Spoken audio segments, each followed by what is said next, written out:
La mission d'observation électorale de l'Union européenne est arrivée en Haïti depuis le 12 juillet dernier.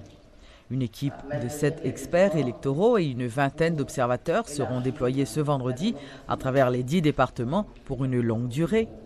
Le mandat de cette mission est d'observer et d'analyser l'ensemble du processus électoral afin de fournir une évaluation impartiale respectant les lois haïtiennes ainsi que les normes internationales. L'objectif de la mission, c'est aider à garantir le respect total de la volonté des Haïtiens lorsqu'ils vont exprimer à travers les urnes leur volonté politique.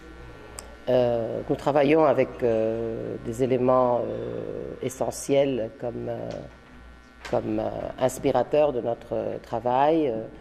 Nous travaillons avec la neutralité, l'objectivité et l'indépendance. Nous formons une équipe importante qui va travailler sur l'analyse de la situation et des données, mais aussi avec les informations que nous allons recueillir de la part de nos observateurs déployés dans tout le territoire du pays, donc dans tous les départements. Nous allons produire des rapports sur cette observation après le premier scrutin du 9 août et plus tard dans les suivants moments décisifs du processus.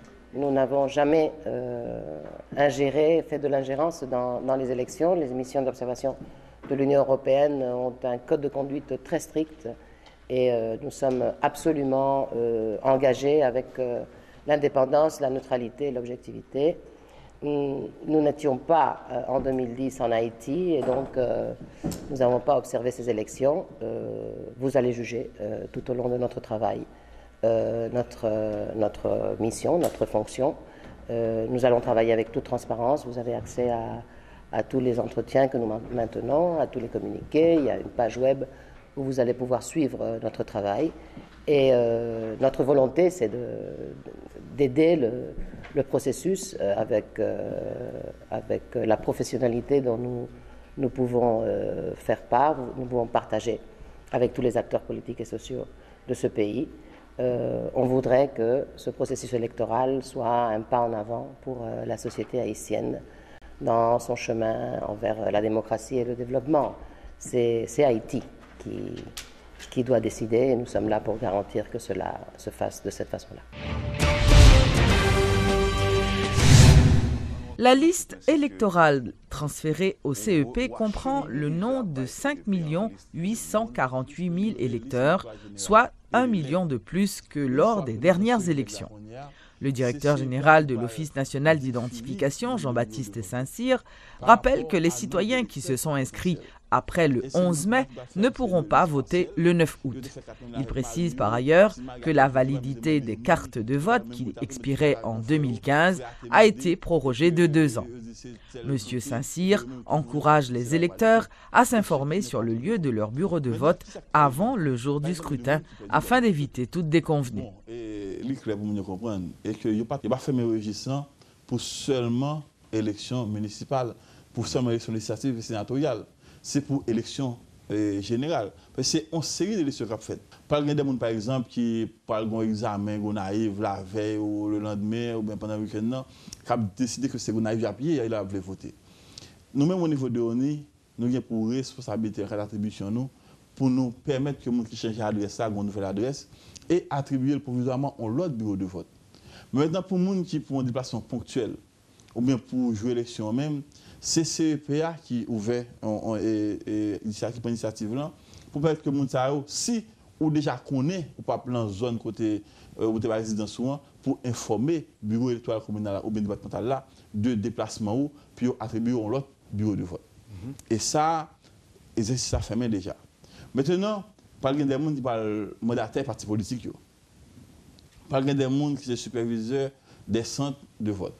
Par exemple, des gens qui parlent des membres de bureaux de vote. Tout le monde sait, et mandataires et tout ça. Le monde sait, ils parlent long bureau. Et en général, ce n'est pas dans le bureau ça que nous affichons sur l'espace là. Et c'est encore à autoriser à voter. Le bureau côté ne pas affiché, sauf que il a noté dans le procès verbal activité journée puis dire que mais tel monde mais à qui titre que lui-même il était qu'à voter dans le bureau pour ne pas afficher. Le parti Union nationale pour l'intégrité et la réconciliation, UNIR, dénonce le comportement du pouvoir qui utilise les biens de l'État pour soutenir ses candidats en campagne. Pour contrecarrer l'action de l'équipe en place et éviter des cas de violence lors des élections, UNIR propose aux partis politiques de se mettre d'accord sur un candidat unique à présenter au présidentiel. Une lettre sera adressée à ce sujet à tous les directoires de partis, a affirmé Clarence Renoir, qui invite la société civile, les secteurs organisés et les électeurs à soutenir cette proposition. Nous lançons un appel à tous les candidats à la présidence. Nous disons, en nous faisant ensemble pour nous faire toute candidature, nous 45 comme ça environ, 50 comme ça, dans une seule candidature. Pas nous sous table à tout. Pour nous voir comment nous sommes capables de joindre moins de problèmes dans la période électorale. Nous faisons l'exercice là, nous regardons le monde pour prendre 56 personnes pour les choisir la dernière dans le temps. Alors que nous allons voter pour magistrat avec délégué de ville et aussi deuxième tour législatif, là pour un paquet de temps, journée électorale trop petit pour permettre que les électeurs votent. Face à la catastrophe, ça menace ce processus électoral là, nous lançons un appel à tout candidat. Et puis loin, nous écrivons candidat. Nous écrivons une lettre formelle à tout candidat que nous allons envoyer pour nous dire que, au nom du parti UNIR, et non pas moi, nous écrivons pour nous inviter donc, venir nous rejoindre nous, pour nous faire une grosse coalition pour nous présenter une seule candidature à la présidence. Invitation ça, nous lançons donc à tout parti politique qui est même déjà avec nous, que le processus là pas marché bien janvier là. Ensemble, nous allons chercher à établir modalité pour nous faire entendre ça. Nous allons relayer des instances crédibles de la société haïtienne, de la société civile, des églises, viennent accompagner nous dans des démarches comme ça. Ça permet que nous réduisons nos candidats, ça permet que l'électeur soit plus facile pour le voter. Nous-mêmes, nous sommes partis consensus là. Nous croyons que c'est ça qui est bon pour le pays. C'est peut-être ça nous fait appel à ça et nous pensons que le pays a tiré un pile bénéfice de lui-même. L'Organisation internationale de la Tribune nationale de la jeunesse haïtienne, TNJH, a organisé mardi un colloque réunissant plusieurs candidats sous le thème « La jeunesse haïtienne face à ses droits civiques et politiques et ses devoirs ». Selon le responsable de cette tribune, M. Carl-Henri Périclès, ce colloque vise à permettre à la jeunesse haïtienne de faire le bon choix lors des prochaines élections. D'après statistiques, on dit que le pays d'Haïti, 52% de la population est âgée moins de 19 ans, 63% âgée moins de 25 ans. Cela veut dire que Haïti est un pays qui est riche en ressources humaines. Donc, si on a parlé de question d'élection, élection pas faite avec Tiwosh, élection faite avec ressources humaines, élection faite avec Moun. Si on a parlé d'élection, eh bien, nous supposons parler de la jeunesse. Donc, nous-mêmes, Tribune nationale de la jeunesse haïtienne, nous croyons dans cause ça que les jeunesses. Parce que si on est sérieux, soit parler de pays, soit parler de jeunesse, qu'on nous sous-bluffe. Malheureusement, en Haïti, 65% de la population qui a moins de 30 ans, c'est lui-même qui est majorité silencieuse là. Il y a une offre politique que ne pas retrouver là-dedans. C'est pour ça qu'en Haïti, on va réaliser que malheureusement, l'impression qu'on gagne, c'est que pas gagner un engouement pour l'élection qui sera faite le 9 août là. La jeunesse haïtienne, face à ces devoirs de droits civiques et politiques, avant que vous fassiez face à la responsabilité, c'est que les adultes, les modèles, les aînés, vous faire face à ça. Moi-même, je vais faire promotion pour nous avoir un ministère qui est le ministère de la famille. Qui a la donne en donne des mécanismes de protection. Mécanisme de protection, mécanisme d'encadrement, mécanisme d'accompagnement pour toutes les tranches d'âge de la vie humaine. Au moins pour l'État à voyager sous la société, parce qu'on dit, famille aujourd'hui, c'est société m'a bien demain.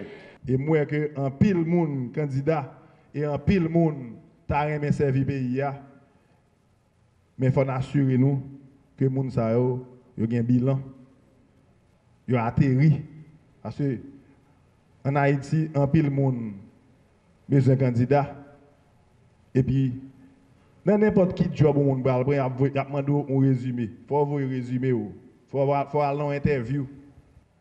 Et c'est pour ça que c'est important pour que l'élection l'élection législative, eh bien, nous choisissons candidats qui ont intérêt commun et qui ont un résumé, qui ont un bilan, qui fait bagaille déjà. Présentation ce mardi par la Fondation Maman la Vie d'un projet de développement qui sera exécuté dans les 10 départements géographiques du pays. Selon Liliane Védric, ce projet financé à hauteur de 2 millions de dollars doit durer 2 ans. Le projet que pour jeunesse là, c'est le projet football. Je dis comme ça que pour qui ça, tout pays du monde capable de représenter le pays, sauf le pays d'Haïti.